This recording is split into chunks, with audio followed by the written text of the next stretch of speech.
You're the only pro wrestler I know that wants to do the shit in the morning. Yeti, you're a f***ing moron. Put it this way, I think Sami Callihan might as well just change his name to Invader I 1. want to know why. Like, he can dodge any question. Like, I'll tell anyone that. You can tell me but I'm going to ask specific questions. Promotional consideration paid for by the following. WrestlingNewsSource.com. For all the rest of you yahoos who are out there dilly-dillying, you little wankers, we're actually receiving real wrestling news. This is Brett screwed Brett. Who are you to doubt El Dandy? Because this guy's a serious professional. Brett screwed Brett. Hold 2! Armbar! Hey, get a nice shot of the brand new Mr. and Mrs. Hunter Hearst Helmsley. I hate you. I hate you. I hate your hat. I hate your t-shirts. I hate your wristbands. I hate your shoes. I hate your music. I hate the C Nation. I hate everything that you stand for. Sodas rule. Yeah, they do.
What's up, everybody? JP here. Josh is with us, and we have from Chikara, coming fresh off of King of Trios, which you may not want to talk about, Travis Huckabee. Travis, how's it going tonight?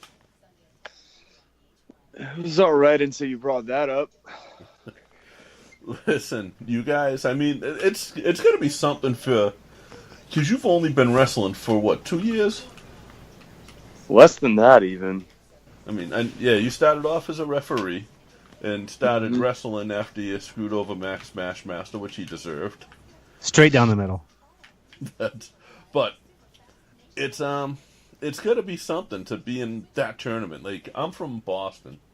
I love the King of Trios. Like, I've made trips several times just to go see 1 or 2 nights of it. So it's got to be something for you to be involved in that this early on. What was your build up to it? Like, what did you do any extra kind of leading in? It's a lot of the same old stuff, you know. It's you know, keeping to your workout, still going to the factory. If anything, try to even double up on those things. Typically, I'll go to the factory a few days out of the week. But even sometimes getting ready for big things, I'll try to go extra days even. Try to fit that in there. Do my best to eat okay. If anything, the biggest change was just trying to study up on some of these teams I haven't gotten to see a lot. It's actually really difficult if you go on YouTube, look for Wildcat Wrestling. Same thing with Airwolf. It's a real pain to try to study those guys. That's you just brought up the Wrestle Factory, and I want to talk about the way you got into that, because if I'm correct, did you went to one of the training sessions and won your scholarship? Is that correct? Yeah, it was. Now, you didn't win it the first time you tried. Is that No, correct? I did not. Thanks for bringing that up. Well, no. The reason I'm bringing that up, though, is because a lot of people give up after that. A lot of people would say, maybe this isn't for me. But you stuck with it, and a couple of years later, you went back and you won the scholarship. So yeah, it was funny how... Sort of a bigger accomplishment. It even turned about. After the first try, it was like, you know, whatever, I can't train right now for reasons X, Y, and Z. But then when the factory had moved and they announced the second tryout, it was like, you know, I did kind of fall off a bit when they had the shutdown, but this is something I always wanted to do. Now I have the availability to do it. It's like, yeah, I'll give it a try. Now, was the Wrestle Factory, was that always where you intended to train? I would think in that area, like, Eat Quack's got to be one of the top choices for trainers, so... Yeah, I'd always thought about that. I was a fan of Chikara for a long time, going back 10, 11 years. So if anything, me even going to school where I did, I went to Temple University, part of the motivation there was, you know, I'm going to go to the factory. You know, I'm willing to bet Chikara has the most educated roster in professional wrestling. That's no kidding, man. I'm so... Drew, did Drew graduate from Drexel? I think. I think so. Yeah, he was a Drexel graduate. Other Gulak was a Temple grad, I believe. Yeah, Rory, yeah. Bryce went to Temple. Man, there's a lot of owls there. Yeah. What was it learning to referee under Bryce? It was you never really expect how hard it's going to be until you start doing it. I think just it's really easy for people to watch wrestling and just go, oh, that guy's they just count the 3. But then when you start actually doing it, it's insane. There's so much that goes into being a decent ref, being a half-decent ref, and I only claim to have been a half-decent ref at best. If Chikara used you, been to several Chikara shows, like I said. I mean, when they come up here to Boston, I don't think I missed too many of those. And I've been down to Philly for a few. So, but I mean, Bryce, John, they're who was the other one? Who was the one? Ooh, Papadopoulos. Like those were all, and he was. I don't know if you were a fan, but I don't know. Papadopoulos may have been out of it by the time you became a fan. I'm going back a little bit now. I remember Papa Giorgio. Papa Giorgio, that's what I was thinking. Sorry. Yeah. Yes, and I mean those guys, like to be able to hang with in the same company with them, you have to be better than half decent. And then, yeah, it's something that you don't realize how difficult it is until you actually try doing it. And then so I have all the respect in the world for Bryce and even Chris Levin, our most recent referee. Now you made the transition from referee to wrestler. Mm-hmm. How was that transition for you? Because that's not an easy one. Because the fans know you as one thing. You know what I mean? Yeah, well, when I started, I had a lot of support, and I think that was part of the reason why. Before I ever had anything to do with Smashmaster, I had fans constantly cheering me on just as a referee. So I had them in my back, but if anything, the harder part of it was I had a lot of people looking at me when I tried to wrestle, and they didn't quite take me seriously. It was like, oh, that's just that referee trying to hang. But yeah, I mean, you were in there with Solo Darling at first, and you were able to hang with her, and now part of Team Fist, and man, Team Fist is something special. I mean, it's just,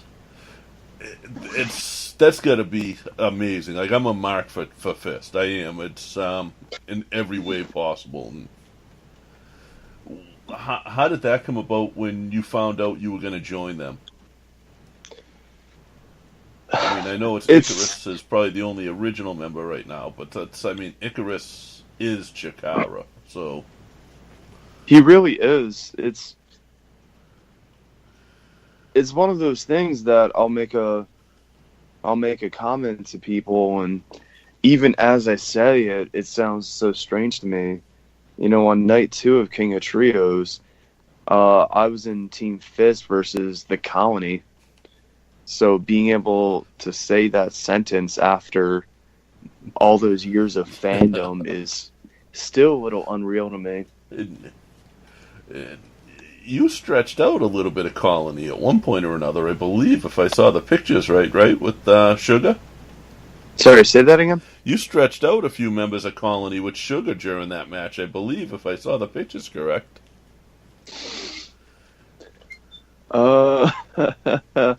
Rephrase the question. Yeah. When you say stretched out, I'm confused by your Southie accent.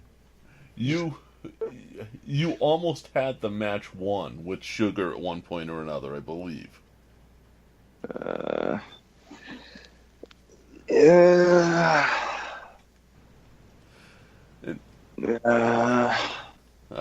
Okay. We'll wait for the DVD. Or Chikara to. I mean, you could always watch the rough cut. Yes. The rough cut is up on Chikaratopia. $9.99 per night. There you go. I think you can sign up, get the first week for free. This is true. One of those plugs in there. That's okay. So we won't talk too much about King of Trios. I apologize. Oh, that's right. You're right. Sorry about that. But $9.99 for the night, to get. Yeah. That's my bad. But now, man, I just can't get over like Team Fist, Icarus, the Colony. Like that's just historic Chikara, man. I've got a picture of me and Icarus from probably 2009, I think it was. I think 2009 was the year they won King of Trios, and I could tell it was from that year because if you look in the background, you could see Bryan Danielson So just having that picture to be able to go and look back on, it's pretty wild. I've seen some great fist matches over the time, and it's cool that Chikara keeps it alive and keeps it fresh, because so many of the guys from Fist are people know now. You know what I mean? The sort of the graduates or the alumni of Fist are people that are out there now and very well known. Now, What's Johnny Gargano up to these days? Yeah, right. He's having some issues with Ciampa. What a bum. It's only the best feud in pro wrestling right now, I think. The two are so freaking good at what That's they the cool. do. That's the coolest part. Is like this is a. I guess you couldn't really call it a Fist reboot. I don't think. No, it's but just when you talk about Fist and people are gradually beginning to understand. Wilfred Watches is another guy that does specifically New Japan stuff, and I just threw up a logo with the hashtag Fist up, and dude, he went down the whole just like Alice in Wonderland, like no big tomorrow. I mean, it was there. no. What are your goals? What's your short-term goals in pro wrestling? I think everyone should. I think you should have a short-term and long-term stuff. That's always a tough one to sort of get to. The goal is always to go everywhere I can. I've been fortunate enough to have had a couple matches with Beyonds. I get to travel down to Virginia every once in a while, but it's all about just filling up those dates and getting to be in front of as many people as possible. That's another thing, man. 10 years ago, independent promoters did not talk to each other. They didn't work together. They didn't co-promote. They didn't do anything. And the relationship right now that Beyond has with Chikara is awesome. It's two completely different companies. But they both have kind of the same values around the fans. But, I mean, did you ever think there'd be a Chikara match on a show that was headlined by a death match? Oh, goodness. Right? Did I think I'd be in that? Right? Did I think I'd be on that show? I don't know. Like, that was just stuff that couldn't have happened before. And what winds up happening with it is magic. And I know you guys have had Beyond down there and done the same type of thing. And it's just really cool that gives opportunities to guys like you to get up into Massachusetts and Rhode Island where Beyond runs, and to be down beyond the Beyond guys to get down and do Philly. Like you guys had Team Beyond with Malonis and Cam and Dickinson. So that's something. Talk to us a little bit how that went down. I know you guys specifically in the Russell Factory right now, the class technically that you're in right now, the other individuals we've talked to, you guys are a pretty tight bunch, aren't you? Yeah, it's like any sort of family. You spend that much time with those people, and it does become really tight. Especially those weeks when you spend more time there than you spend at home. You got to be able to have these relationships, and even if it means like becoming that brother, that uncle, that cousin, whatever, who's got to knock someone into shape, like, so be it. How did it feel for you personally when you made that transition from, I guess, a referee? It's still a professional wrestler to me. You're still a pro wrestler. Even though you're a referee, you have to know everything that they do and help. But raising Solo Darling's hand purposefully, where are you as far as, I mean, is that something that whose idea was that, if you can divulge that? That's a little tougher one to kind of dive into, you know. Just look at what had happened. It had spent so long, and Smashmaster had it coming. So, yeah, I raised her hand. That's how mad was kind Sidney of all I'll really say on that. How mad was Sidney Bacabella when you did that? You know how he can be. He's a mouthful even when he's happy. Did he try to throw you out of the NWA or anything? I think he said probably 3 or 4 times about how he was going to call Ted Turner and something call Vince Senior on the phone. Do you feel slighted at all? Speaking of the Rumblebees, do you feel slighted at all as far as the ring attire that you were able to come up with, as opposed to what Solo Darling made for herself? Now, are you talking about the fist gear, or? Oh, we're straight Rumblebee gear. Oh goodness, it definitely took a bit. It definitely took a bit to get some Rumblebee gear that was working right. Well, Solo did make you a piece. I don't know. She did. She made most of my gear right until the split. Well, I'm talking about there was a piece you wouldn't put on, and I don't know if that's where Josh was going or not. Oh, goodness. Are you talking about the headband? Yeah. Is that what you're getting at? Yeah. Well, it's one of those things. I admit I had given my word that I wasn't going to wear that until we won, and then her not respecting that. That's kind of how it is. Okay. You push and you shove, but I got to stick to what I said. You're being a man of your word. I can respect there you that. It was pretty nifty, though. I don't know if I would have put it on either. So moving along, as far as the Grand Championship, Grand Chikara, Mr. Touchdown himself. This is I think it's since 2000. It's nine champions. Jack, you got to help me out, JP. It's 2002, so it's been 9 years. You can ask me to do math. 10 champions, I think, now, if we include Mr. Touchdown and Dasher now.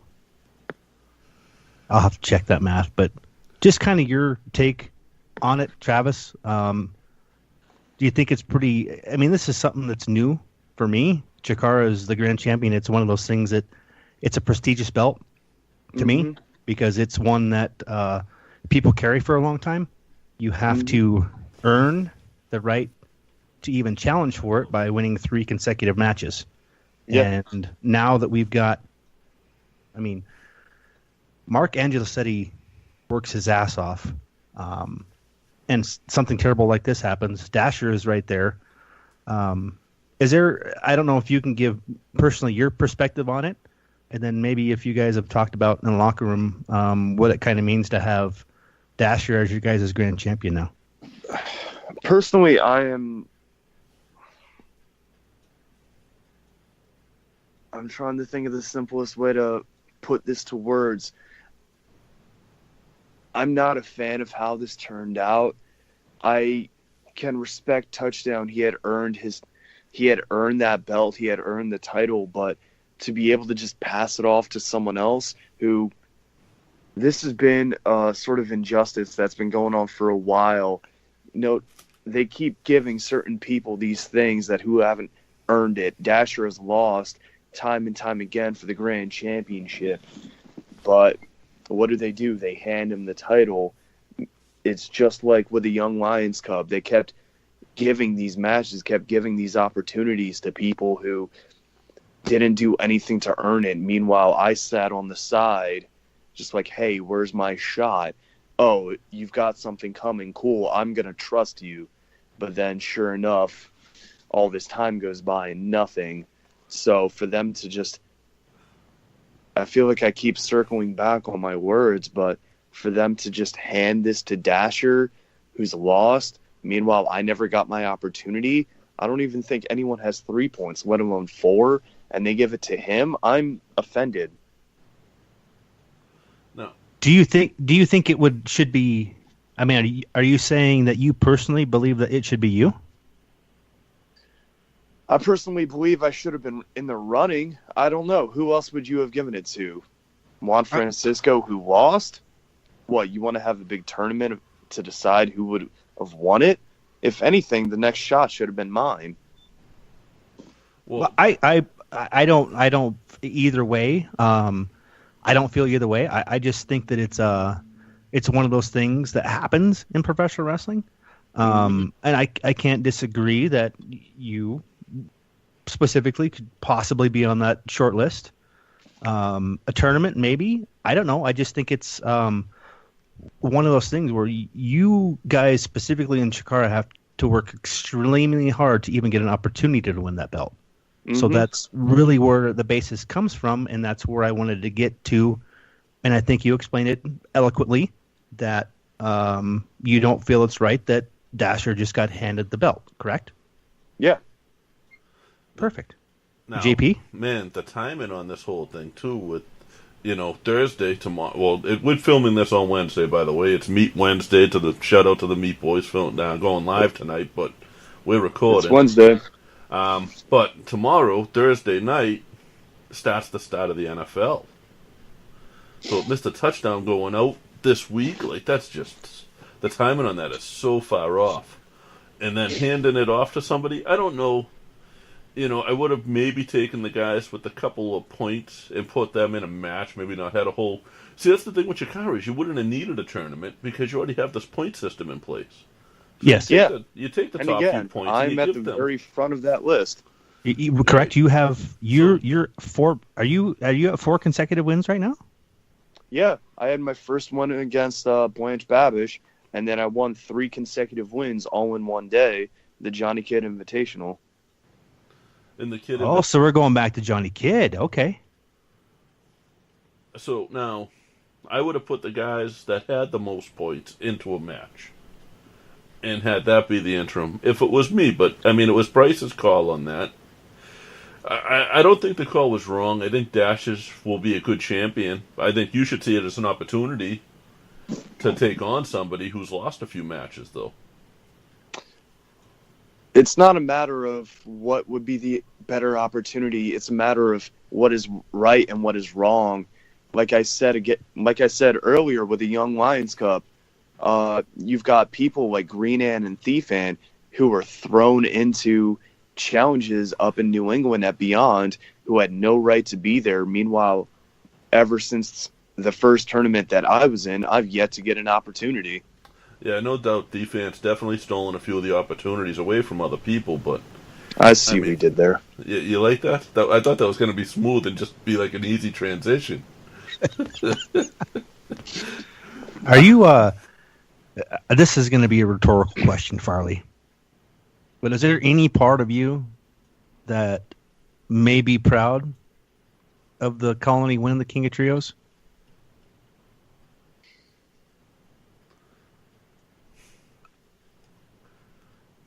I'll take that as no answer. Correct, JP? Yeah, that's stupid question, right? That's the perfect answer.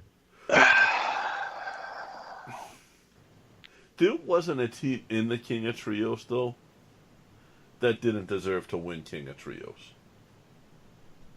I'll say that much. Do you agree with that, Travis?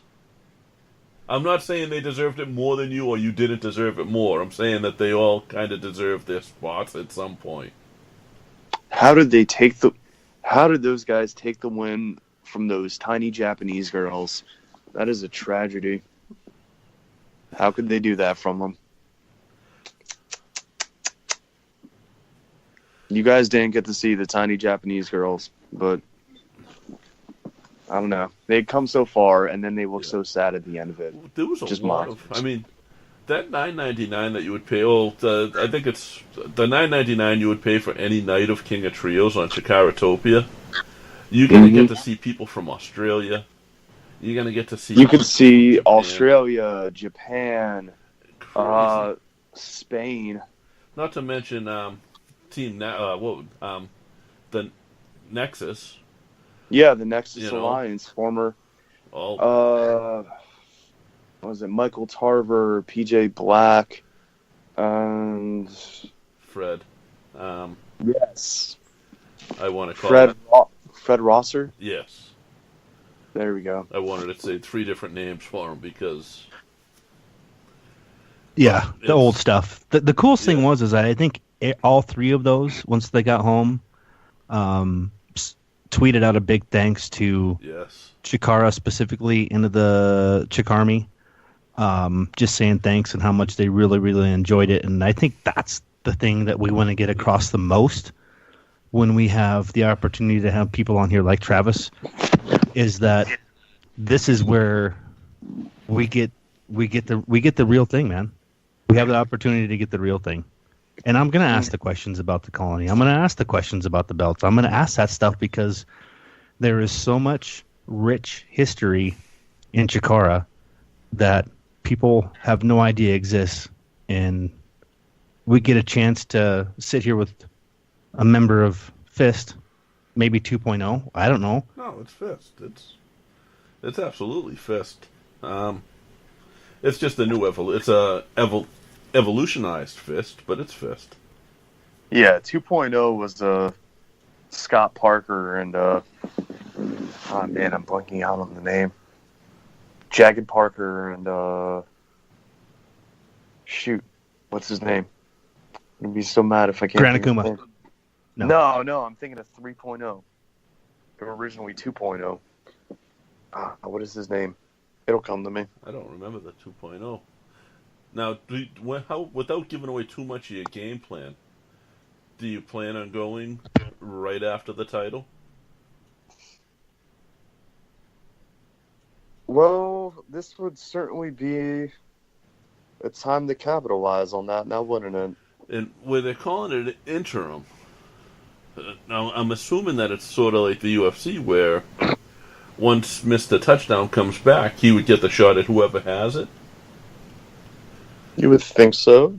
Would you be all right with that if you were holding the title, or would that be another opportunity sort of given to him? Ooh. That's one to think about. I mean, you could easily argue both ways. He didn't lose the title. I say if I do win the title from Dasher, then when Touchdown comes back, he'd have to earn his opportunity just like everyone else. He had Dasher as his champion, and he's got to deal with Dasher's faults if they happen. That's the definition of interim, is it not? Mm-hmm. Okay. So no easy shot. He's got to come in. He'd have to, in your eyes, he'd have to come in. Yeah, no one gave me an easy shot. I had to earn mine. You earned it every step of the way, Travis. But sometimes it means more when you work more for it. What's that? Sometimes it means more to you when you work harder for it. Mm-hmm. And again, I'm not sure what work Dasher did to win this, but I think that'll shine through in the end. Dasher's a backbone of a lot of what Chikartopia has been rebuilt on. Do you feel that he hasn't at least earned some respect in that way? I'm not refusing the man respect. He's been in Chikara for, 9 years, something like that. Wow. Give or take, somewhere around there. I can't remember the first time I saw him as creator wrestler. I will definitely give him his respect. But as far as grand champion, he lost his matches. He didn't earn his opportunity. He didn't win the title in a match. He was quite literally handed the belt because his buddy got hurt. So will I respect him as a champion? Probably not. Do I respect him as a wrestler? Yeah. Josh, you go ahead. Did you just say the first time you remember seeing Dasher is from Creator Wrestler, right? That was his original identity, if you remember. My mind just got blown. Not the company Creator Pro. Right, no, yes. No. But my mind just got blown because I remember Creator Wrestler. I didn't know that. You don't remember that? He was Creator Wrestler, then he was Moscow, and then he was Ultimo Breakfast. Ultimo Breakfast. Oh, man. Okay. Then he was Dasher Hatfield, and then he had that electrical accident with Loud and Noxious that turned him into Gavin Loudspeaker. Right. Do you know I've been trying to search and I couldn't remember the name Ultimo Breakfast for the life of me. I've been trying to search for that because some of those matches were just awesome. The gear was unbelievable. Yeah, it was fantastic. He came out to that song from the Breakfast Club. Yeah, it was awesome. He did a move called He's Toast. Oh, you just so like when we finish this up tonight, I'm going on Chikaratopia, and I'm gonna find Ultimo Breakfast. Here's the coolest thing, Travis. I don't know if we were talking about all the people that have been and gone through the ropes at Chikara, and even the Young Bucks being there. The coolest part for me, and I tell this story, is when Nick got up on top of the rope pre-match and fell off and racked his nuts. This is King of Trios. It just shows that even the most humble person that comes into Chikara, it's a sacred place.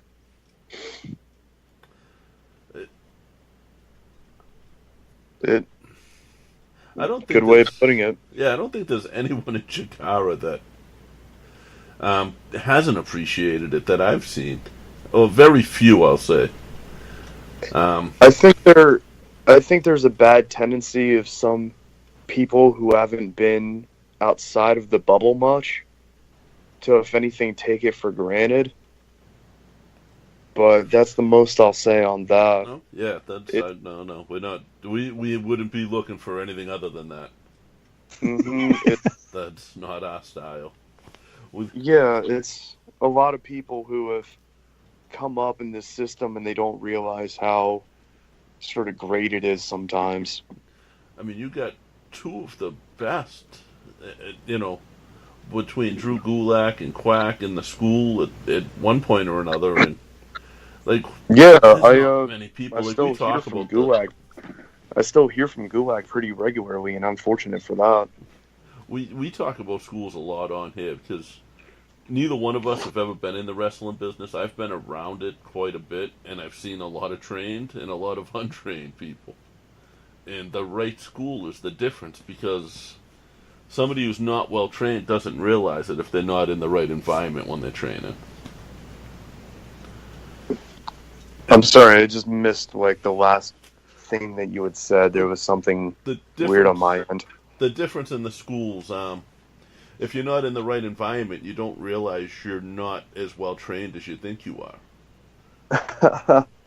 Yeah, it's always interesting to. I'm not about to dump on other schools. There's so many fantastic schools out there, and so many people I've seen from these other schools, whether it's the Monster Factory, whether it's the guys up at Chaotic or anywhere else. Yeah. There are a lot of great trainers and a lot of great places, but it's just funny to see some of the differences. And when you do venture out, you do kind of become aware and grateful for what we have. You really do have something special with Chikara, and that's, from somebody. I used to go to, when I traveled to Philly for Chikara shows, I traveled with other promoters that were paying to get into Chikara. They didn't pay to get into shows, but we made the trip, bought our ticket to King of Trios. That's how special that is. You guys brought up two words. I just need to add the third one. You brought up Gulak and Philly. So Travis, we got to ask the question. Philly. Oh, yeah. Cheesesteak. Well, here's where I get people divided. No, you're laughing because you don't even realize why. If you're in the car right now with Drew Gulak, where does he drive you to? To the best. Here's the thing is because I don't eat. Here's the thing is because I don't eat meat. Okay. Really? Yeah. Okay. So the whole cheesesteak thing is a little.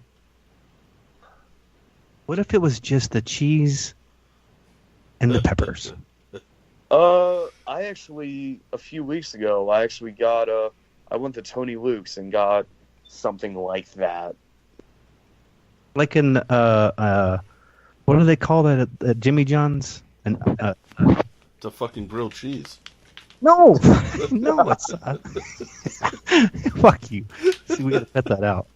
It's wrapped up in lettuce. It's an unwich or something like that. Oh, that's no, that's different because at Jimmy John's the unwich sort of gimmick is that they give you a sandwich without bread. Yeah. That's no, but I was so at Jimmy so really John's, you've never eaten a Philly cheesesteak? I mean, I've had vegan cheesesteaks. Okay. There's a place on South Street I really enjoy. Is that Jim's? I don't think they have one. No, there's a place right on the corner of Broad and Broad South that has a vegan chicken cheesesteak. So, like, I'll go there every once in a while. Okay. But as far as your traditional ones, I really just go by, like, what other people tell me. You know, certain people that I trust, they like Tony Luke's. So I guess that's my answer by proxy. JP? No, I'm just blown away because we're actually doing another interview tonight with Ethan HD, and he's completely plant-based food. Yes. So the fact that you got two fat kids interviewing two vegetarians in one night, like, this might have blown my mind more than trying to know creator wrestler. That's good. That's good. We just assume that everybody's like us, and now that we know if somebody asks for a vegan Philly cheesesteak, we can send them someplace. Yeah, there you go. Just hit me up, or you could ask Kimberly. She's very vocally vegan. Yes, she is. She's in Stardom right now, I think, over there kicking some butt. Yeah, she's over in Japan. She got pulled from King of Trios for that. Wow. I mean, that's... Or she withdrew from King of Trios. Perhaps I should say. Kiko Tour. Yeah, but I mean, going to Japan that's kind of a big deal too. So I gotta say, I think I would be torn on that. I guess that's the cool thing that Travis, and correct me if I'm wrong. You guys, where you're at right now, are still getting that same training, technically, without really having to travel unless you really, really want to, right? Yeah, I think a lot of this appeal is being able to travel. Is that something you're looking forward to doing? I mean, as you grow in this career, as Fist grows in itself, with I just can't believe that Icarus is just still there doing this. He is Chikara. He is one of the few who was with it through all the good times and bad times. Yeah, he's like the Tommy Dreamer of Chikara. That just made me think of Eddie Kingston. Yeah, absolutely. I feel like if anyone's the Tommy Dreamer of Chikara, I think Kingston's got a very vocal view on that. Tommy Dreamer is from Yonkers. No. King of Diamonds, last of a dying breed, War King. That's classic right there. Sorry, that's my very terrible Eddie Kingston impression. Yeah, don't do that in front of him. Yeah, I'll probably get back-fisted. Here's a funny thing, Travis. This will blow your mind too. He was on our show probably about 8 years ago when he was specifically part of CZW during the Combat Zone Wrestling Ring of Honor wars that were going on. I think my first independent show was the Cage of Death, where Ring of Honor versus CZW, where Eddie Kingston came out as big surprise. Yeah. And I think that's the same time that they had the CZW ring, but they had the Ring of Honor cage. I think so. Yeah. I remember, goodness, I think Chris Hero was there, Nate Webb, Brian Danielson. Kingston was there. Oh my goodness. Blackout, I think, was there. Sabian was there. Yeah, yeah. Homicide came out for Ring of Honor. Now, how old were you when you discovered indie wrestling? Not when you went to your first show, when you actually like found out it existed. Somewhere in high school. I remember I was a fan of the TV stuff for the longest time. Yeah. Then my older brother kind of showed me Chikara and Ring of Honor. Goodness, that was sometime in high school. I was a teenager. So you guys were probably getting DVDs back then too, right? Yeah. The old trading stuff. Did you guys record that stuff on VHS tapes too, or was that's too old for you? VHS is a little before my time. Yeah, Super Mario's is before you, right? Which one? The one that I saw you playing online that I know I could kick your ass in. It might be, are you talking it might about be the the only thing I comedy could. guys? Yeah. Oh man, yeah, that was before my time. Man, that was definitely. That was my high school days. If you pull up Tekken 3, I guarantee I will smoke you. No. I'm happy with Super Mario Brothers 1. Oh, fair enough. JP's handicapped. He can only button smash on Tekken, I think. I've never played the Tekken games. What's that? I've never played the Tekken games. Oh man. Teenage Travis with my PlayStation 2 having the option as playing as a Mexican luchador with a jaguar head. Sold. No. Oh. Cool. Hey, is there Travis? Is there anything else you want to put over? I mean, I think I don't want to waste a whole lot of your time, but I think we got most of the stuff we needed to get, man. But I just want to make sure you got all the stuff you want to get out there, and then we want to make sure we get your social media and stuff out there for people to follow you too. Yeah. More often than not, you'll see me at Chikara. That's the main place I train at. If you're interested in training, consider the Wrestle Factory. But you could also see me a handful of other promotions sometimes beyond wrestling, Nova Pro, Blitzkrieg. They're all places I love to show up at. Excellence as well. One thing I did want to try to promote, or at least bring ears back to it, Wheeler Yuta is a buddy of mine, and I remember he was on here. He had promoted his this group, this charity thing that he was sort of attached to. So I'll spend my 5 minutes just bringing it back to that. Hope for the day, dealing with depression and I guess some of the visibility of it, helping people suffering from it. So go on, support that. As far as social media goes, find me Twitter, Instagram, Travis_Huckabee. I've got a page on Facebook. You can like me there. My public email is available on my Twitter page. And as far as anybody that may listen to this podcast, Travis, and there's anybody and there's looking to interview or talk to you, you're open to that as well, correct? Yes, I'm up for podcast interviews, whatever it is you're interested in. Cool. And the biggest thing, I wrestle every now and then. And you mentioned Hope for the Day, which so people know that's at, and it is Hope for the Day spelled out. They achieve proactive suicide prevention through outreach and mental health education. So, folks, the big thing is it is okay to not be okay. There's always somebody there. There was always somebody willing to listen. There was always something there for you. It just takes a phone call. It just takes a quick text. Nobody's going to judge you. Wheeler, as well as Travis, are very passionate about this. We are very, very, very, very passionate about it.